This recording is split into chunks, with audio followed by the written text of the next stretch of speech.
Coucou tout le monde, c'est Aude et bienvenue dans cette nouvelle vidéo. Aujourd'hui, je viens vous présenter un mini-album réalisé avec la collection imprimable Douceur Fleurie.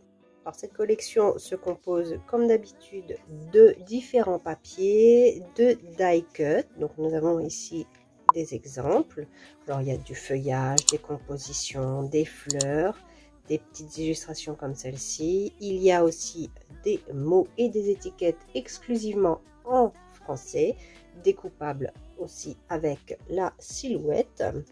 Et il y a aussi des petits extra cuts comme ceci. Donc il y a un pack comme ceci d'extra cuts à imprimer et découper. Donc j'avais fait aussi, j'ai commencé par réaliser ces deux petits home déco, donc à poser sur un chevalet ou au mur. Donc je les ai réalisés à partir sur une base de MDF comme ceci, MDF ou carton bois qui m'avait été offert par Sarah. Et à la base c'est pour réaliser un album, donc il y en a du plus petit au plus grand. Et moi j'ai pris les deux plus grands pour réaliser donc ceci que j'ai recouvert d'un papier. Ensuite il y a un peu de pâte de texture avec des pochoirs, de la peinture. Et ensuite, c'est une composition d'images, die cut, d'étiquettes et de fleurs. Donc, voici ce que ça donne. Ça change un petit peu des albums. Et j'ai donc fait aussi un mini-album qui se présente comme ceci. Je n'ai pas de règle, mais il fait à peu près 18 par 14,5. En tout cas, les pages font 18 de mémoire par 14,5. Avec une tranche ici. Donc, c'est un album avec une reliure libre. Ce qui permet d'ouvrir les pages bien à plat. Je n'ai pas mis de fermeture, mais étant donné qu'il y a largement la place pour les photos, quand il va être fermé, quand il va être complété par des photos, il ne fera pas comme ceci. Vous voyez, il y a largement la place pour ajouter les photos. Pour une fois, pas de cardstock. Le seul cardstock que j'ai utilisé, c'est uniquement pour la couverture. Ici, on le voit, c'est du blanc. Sinon, j'en ai pas mis du tout. Donc, c'est une grande première pour moi. J'ai fait mes pages directement avec les papiers imprimés. Donc là, par exemple, c'est une chute. Là également. D'ailleurs, je crois, mais je suis plus sûre, si, voilà, ça, c'est la chute de ce papier que j'ai utilisé ici. Et au dos, j'ai utilisé également des chutes. C'est pour cette raison qu'il y a ici deux papiers plus petits et je n'ai pas mis un grand. Et moi, j'aime beaucoup aussi ce style de collage de papier, ça apporte du dynamisme. Donc, je n'ai absolument rien mis, pas de die cut, rien sur la couverture. Comme je vous ai dit, moi j'aime bien ne pas mettre de choses pour éviter que cela s'abîme. Mais c'est un choix personnel. On peut tout de même mettre, voilà. Au moins, peut-être que je collerai celui-ci, Belle Saison aux 1000 couleurs. Ici, une petite pochette donc à souffler. Tout simplement, pour glisser ici, j'ai mis des grandes cartes.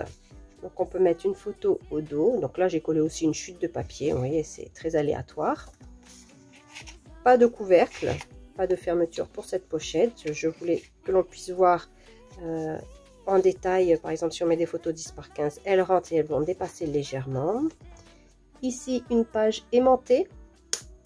Donc j'ai imprimé et découpé. Donc c'est le pack de die cut en recto verso. Donc ce qui est pratique. D'ailleurs, je voulais vous dire, si vous n'avez pas de machine Silhouette, le logiciel Silhouette est gratuit. Donc, si vous avez votre imprimante pour faire d'habitude imprimer, découper au ciseau, donc vous prenez le PDF, ou téléchargez le logiciel Silhouette Studio, qui, je vous rappelle, la base, elle est gratuite, pas besoin d'abonnement.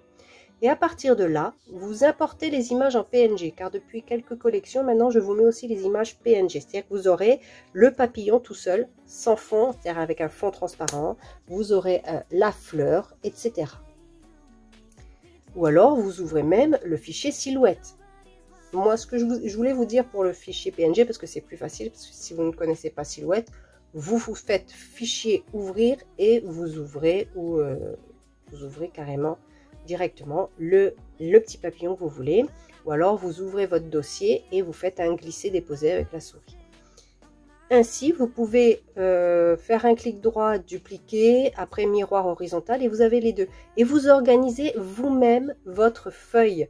Après, vous n'utilisez pas la machine Silhouette, étant donné que vous n'en avez pas, mais vous mettez sur votre feuille, votre page A4, et vous faites fichier imprimé. Ensuite, vous n'avez plus qu'à découper au ciseau. Ainsi, vous pourrez choisir par vous-même les fichiers, les découpes que vous voulez réaliser. Donc, bien sûr, vous découpez au ciseau, comme je l'ai dit, parce que vous n'avez pas la machine. Mais au moins, vous avez organisé votre propre feuille. Vous avez organisé aussi le nombre de fichiers que vous voulez. Vous pouvez les agrandir, les diminuer. Voilà. Si vous voulez une petite vidéo juste pour montrer comment on fait pour importer les fichiers ou pour les glisser-déposer, pour modifier la taille, sans aller jusqu'à la découpe, étant donné que vous n'avez pas de silhouette, par exemple, n'hésitez pas à le dire en commentaire, je vous mettrai. Parce qu'étant donné que c'est un logiciel gratuit et que vous avez certainement un ordinateur, c'est tout à fait faisable. Voilà, sans la machine pour découper au ciseau, mais c'est juste pour pouvoir faire la composition de votre page die cut que vous souhaitez imprimer. Parce qu'il y a parfois des personnes qui n'ont pas la machine, donc elles font le PDF, elles l'impriment et elles découpent au ciseau, mais il y a des images qui ne les intéressent pas. Ou il y a une image qu'elle, comme moi j'ai fait ici, qu'elle voulait en effet miroir pour obtenir ceci. Donc ici, l'aimant il est caché entre les deux. On ne le voit pas, mais il n'y a pas non plus de bord blanc autour, d'excédent de papier en fait. Il n'y a que le petit papillon. De même ici, voilà, c'est le même papillon. J'ai ouvert ma page avec le die cut de la carte. J'ai pris le papillon, je l'ai agrandi de manière à ce qu'il ait plus ou moins la même taille. Et voilà, je l'ai juste collé par-dessus pour cacher l'aimant.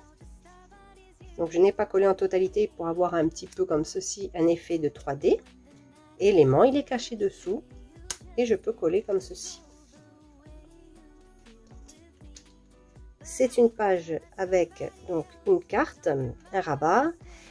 Ce rabat, il y a une pochette dans laquelle j'ai glissé deux chutes de papier, mis des petits onglets avec des petites ficelles. Tout ceci pour ajouter du dynamisme à l'album. Et différentes textures matières de fait de par la ficelle. Ici, un petit cadre. Donc, c'est un cadre que j'ai réalisé avec un die. Pour pouvoir glisser ici, j'ai mis un grand tag.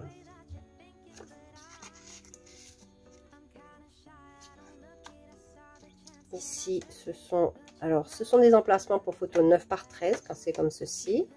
Donc ici, j'ai mis, c'est un tampon Polaroid.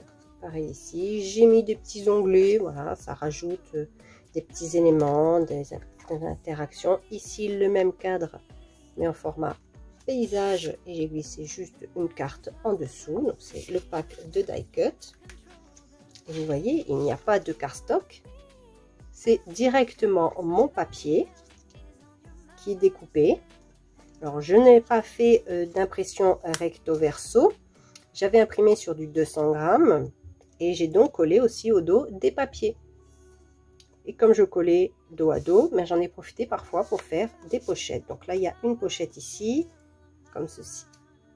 Et ici, tout simplement, hop, une petite, la carte en double, donc c'est la double carte, j'ai plié, que j'ai mis dans une pochette d'angle avec une petite étiquette. Ici,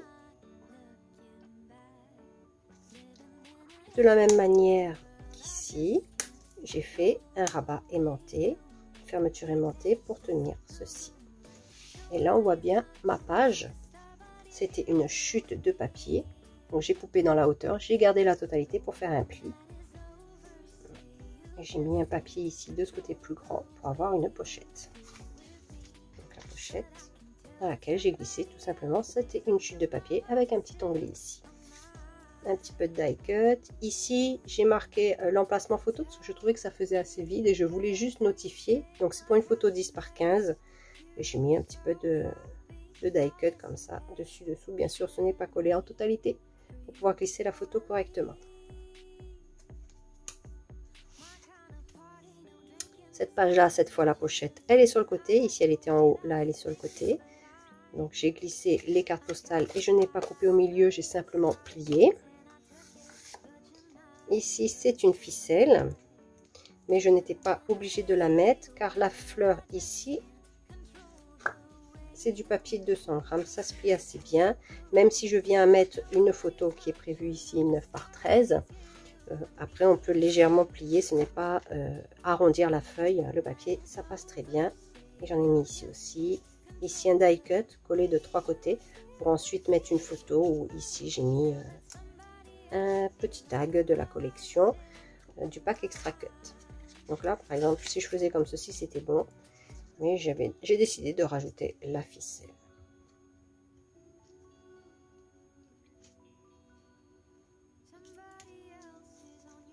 La dernière page. Ici, j'ai mis l'enveloppe avec une carte postale. Donc, j'ai pas mis la carte postale marron. J'ai décidé de mettre la blanche à l'intérieur. Avec 2 petits rabats, cette fois pour des photos 7,5 par 10. Et on peut glisser, bien sûr, dans la pochette des cartes. L'enveloppe, je la mets par-dessus pour maintenir les rabats. Et la pochette, ici, elle est en haut, comme la première. Donc, j'ai mis une chute de papier. 2 petites rondelles en papier, des œillets en papier, et puis une petite ficelle, toujours pour ajouter de la texture différente et pour que ce soit coordonné avec l'ensemble. Ici, le dos de la page, donc un papier qui est déjà bien illustré, une petite carte collée de 2 côtés pour former la pochette d'angle. Bien sûr, on aurait pu directement mettre une photo, et ici j'ai mis une carte pour pouvoir mettre la photo 10 par 15 au dos. Et ici, c'est un rabat sur le dos de couverture. J'ai fait une petite page à rabat. Donc ici, pas d'aimant, rien. Ce n'est pas gênant, hein. On peut mettre une photo ici. Ici, c'est une pochette. Donc encore de la place pour mettre une photo ou même du journaling, étant donné que c'est un papier quadrillé. Ici, on peut mettre une photo encore. Et à la fin, une petite pochette. Et en faisant attention de ne pas... j'ai coupé ici car j'avais collé sur mon papier ici et j'avais rabattu ceci.